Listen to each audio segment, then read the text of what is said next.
Morning. I've got a loaded truck waiting here at the farm for me to go to the elevator.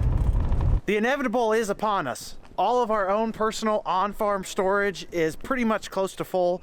We're finishing up a bin right to the south. We've got one small bin here and possibly going to load these 2 harvesters.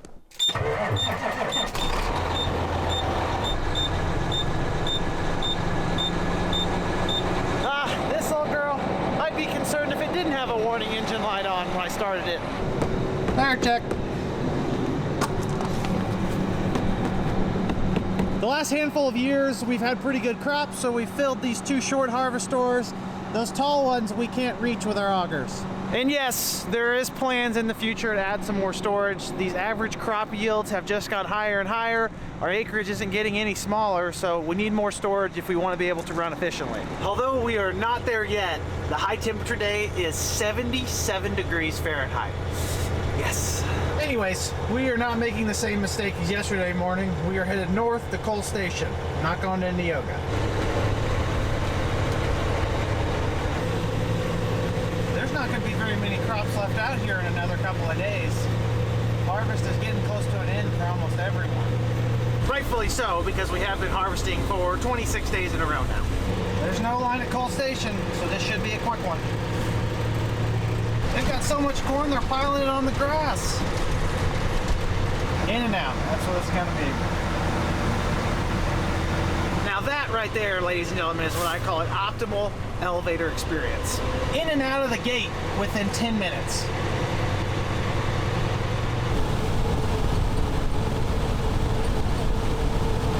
Doesn't matter how fast we are, we're still always late. It's straight into the lion's den for me this morning.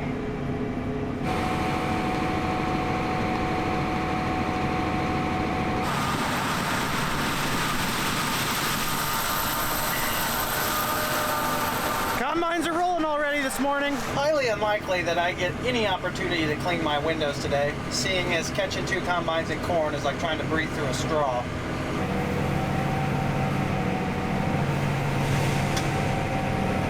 I'm dumping as fast as reasonably possible, and the 780 is already almost full of corn again. I just do my best to keep up, and if it's not enough, oh well.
The S670 may be out of commission.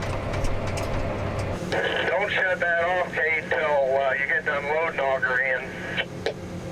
She got an error code that her ground speed was limited to 0. There's error code right there. Transmission 2 range, automatic problem. Transmission supply pressure below normal operating range, ground speed limited to 0. Looks like it did go away, but when something like that pops up on your screen, you almost guarantee that you should have a mechanic come look at it. That is a very similar error code to what popped up on the 780 last year before it was dead in the water for a week. The John Deere system has 2 grades of trouble codes. Yellow being things of concern, and red being things that you should probably stop what you're doing if it's not going to stop you itself. That was a red error code. It went away, but I think it needs to be addressed. I guess she's going to keep picking until it completely fails.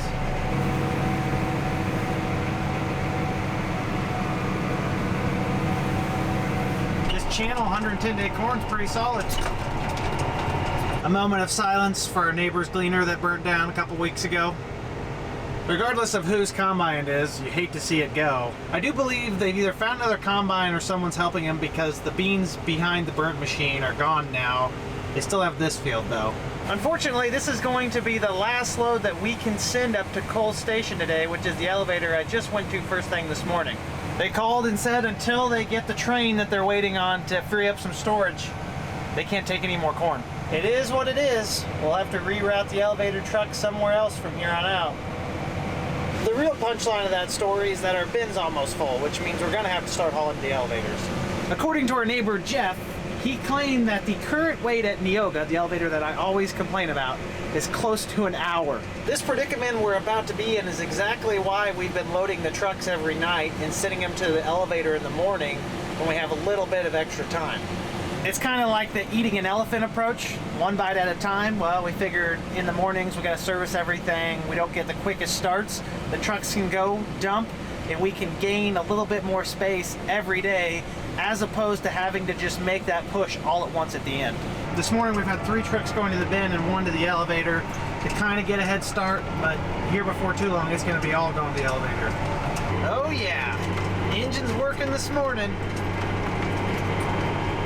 I don't know if this cart is rated for 1,300 bushels at 20 miles an hour. I know the tractor sure doesn't have enough power to do it. You gotta love a nice set of cameras. Katie's gonna stay here and keep picking. Dad and I are gonna go set an auger, and we also got the John Deere mechanic here again looking at his combine. Setting to a bin at the main farm. The elevator's gonna open back up in an hour so we can finish the field we're on after we get this done. Gonna be setting up to this Shivers bin here, smallest one at the main farm. It might hold 12,000 bushels if we're lucky.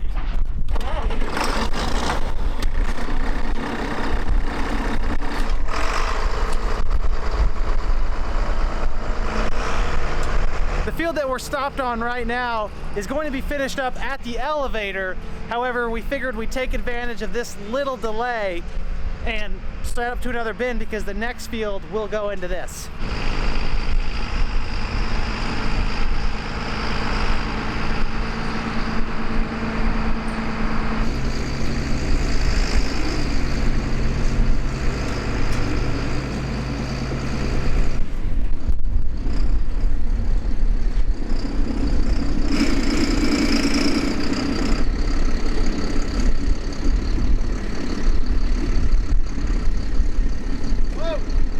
Come back about 3-5.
You're off about a foot or two.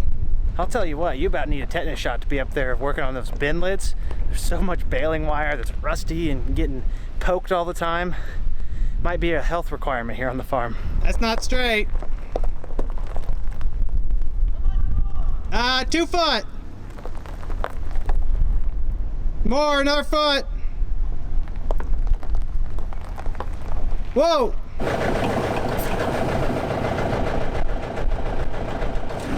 Out of the way.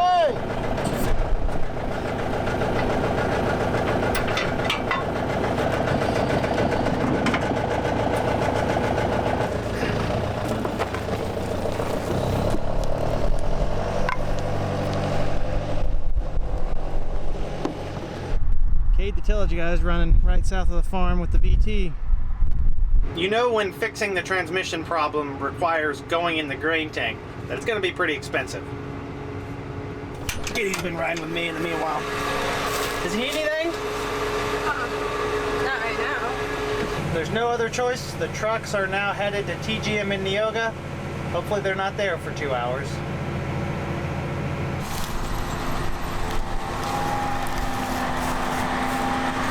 Switcheroo. According to the John Deere mechanic, the issue with this S670 is some kind of internal feeder house oil leak. He said that as of right now it's a minor issue, but it can turn into a major issue, meaning that we may have to take this into town so it can get fixed properly, so we're not just shooting hydraulic oil everywhere. I think this was all part of Katie's master plan to get around the S780. You know what? That's unfortunate, but not really that upset about it, just for the fact that not a single one of our machines has broken down in the first 26 days of harvesting. Unlike last year, the S780 completely stopped working 30 hours into its life. Goodbye, 670. Feel better soon. Yeah, thanks. I've got to give TGM and Neoga fair credit where credit is due. They're actually doing a good job keeping the trucks in and out right now, so got to be happy with their performance there. They have left a little to be desired this year and last year, but up until this point, we'll forget about that as long as they run solid for us. Down to the short rows on this field we've been working on for far too long. And there goes another load to the elevator. Out here we have the lone corn head, abandoned when its machine went out of commission. Katie's in the background finishing up the last through on this farm. We're going to be moving north about a mile, east a mile, so not too far, and we are going to be able to haul the next farm to that bin we just set up. As is tradition, we are ending with a row of shame.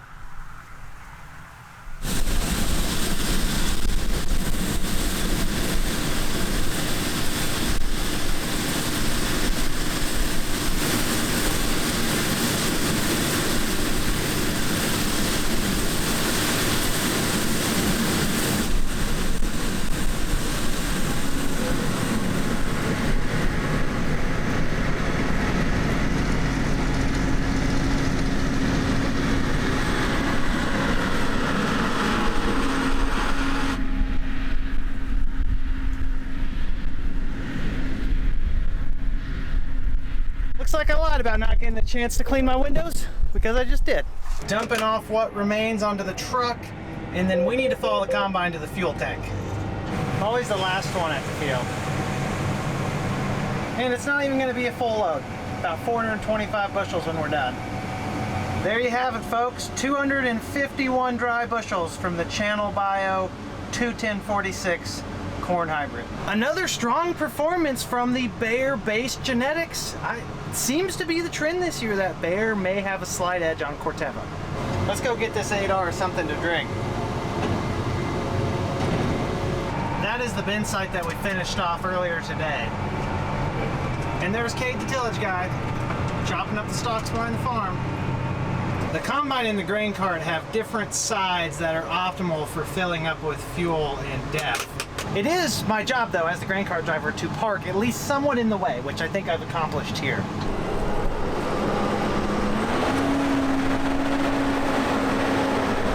Dad's combine is fueled up, headed to the next field just a mile down the road. We're next to the tank.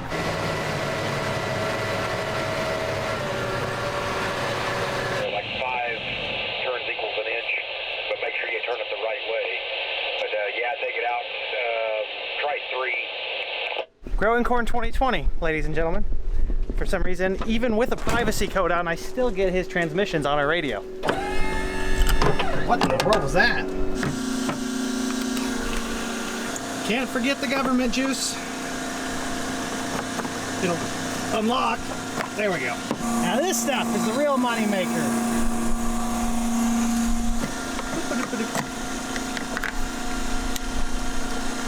Other than it violently shooting out here at the fill cap, the only way to tell when it's getting up there, oh shoot.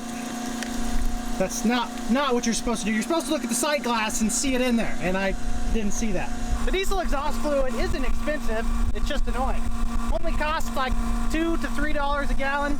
It was cheaper before all of the manufacturing issues, the shortages everywhere. We were getting it for sub $2, I believe closer to $1. Now I think it's kind of $2 to $3, but don't quote me on that. So that was probably like 50 cents right there I just spilled. A couple 100 gallons of diesel fuel, and a couple gallons of diesel exhaust fluid. We're ready to hit the road.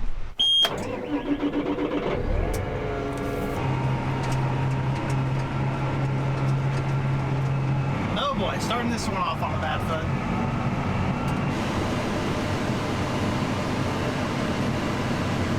I'm looking forward to getting this farm finished because we have two new hybrids from two different seed companies out here.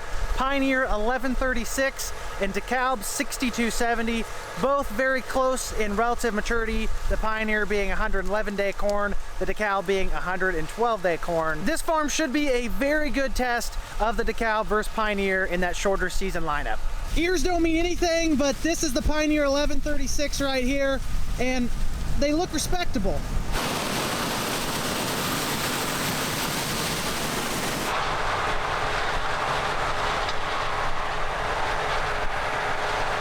I'd say that cleaning my windows was a waste of time an hour ago.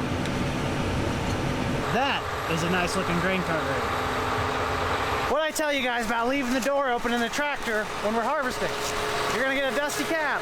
Don't tell my dad this, but it's amazing how we can actually still get the same amount of acres covered with the one big combine because both combines aren't just overflowing our trucking capacity all day. Marty's out doing Marty stuff right now. Katie's running the S780 since her machine's down. That's a full cart.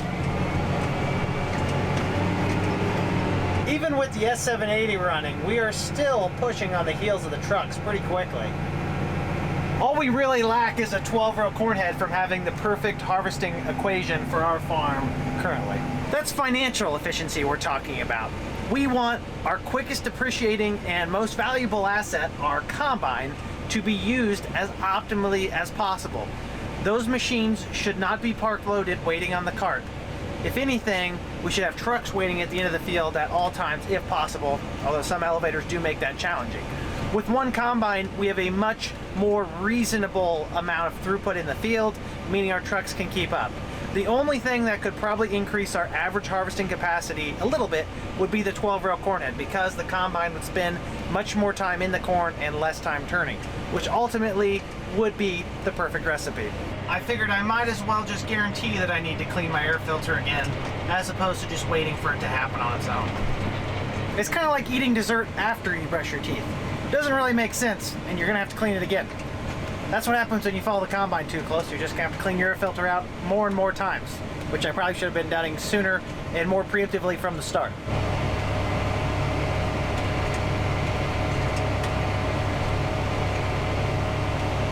These cameras on the cart are of a high enough quality that if I could capture that footage raw, it would probably make decent YouTube content. For anyone in the market for a good camera system, look into 1080p resolution cameras. Most cameras are 720 and below. Higher resolution is going to give you better fidelity, especially at night. You're going to be able to see much better because it can capture light with its added sensor size. The cameras I installed on the cart are leaps and bounds better than these cheap cameras John Deere put on this tractor. Whoa, 1,300 bushels on the cart. That's a big load. This is a $400,000 tractor, and the cameras John Deere built into it look like they're off of a webcam from 2 decades ago. Is that a homeless man? No, that's just Marty. He's probably looking for his S780. I'd be missing those heated seats right about now. The R370 may not have good cameras, but it does have a massaging seat. They've done some things right. Blessed with one heck of a sunset in this beautiful afternoon of farming. We'll see if this guy needs a ride to the food pantry or something. He advised me not to run him over on accident, but if I do, to make sure that I come back and finish the job. Watch out, Katie, there's a senile old man walking through the corn. How are my windows so dirty? Maybe it's this corn hybrid that's extra dusty or something. The longer I can go on this 8R tractor without turning the lights on, the more my coworkers are probably gonna like me, because these lights are blinding. The lights on the S780, although much more elegant, are friendlier to all the neighbors' eyes. I do feel like I bear some kind of responsibility for how blinding my lights are, which makes me dread turning them on because I gotta flip between ultra bright mode and not as bright mode to make sure I don't hit a tile hole when I'm cruising 20 miles an hour loaded through the field. Gotta make sure I illuminate the ground because you never know where one of those buggers is gonna be hiding. We'll just mosey on forward here and catch the combine. Oh, wait! Could have been a disaster. Yeah, that was staged for entertainment purposes. That tile hole has been there for 5 seasons now. We fixed it and it keeps coming back. If I hit that, it would purely be my own fault because I know it's there. Like I said, I've been down in that hole multiple times trying to patch it up.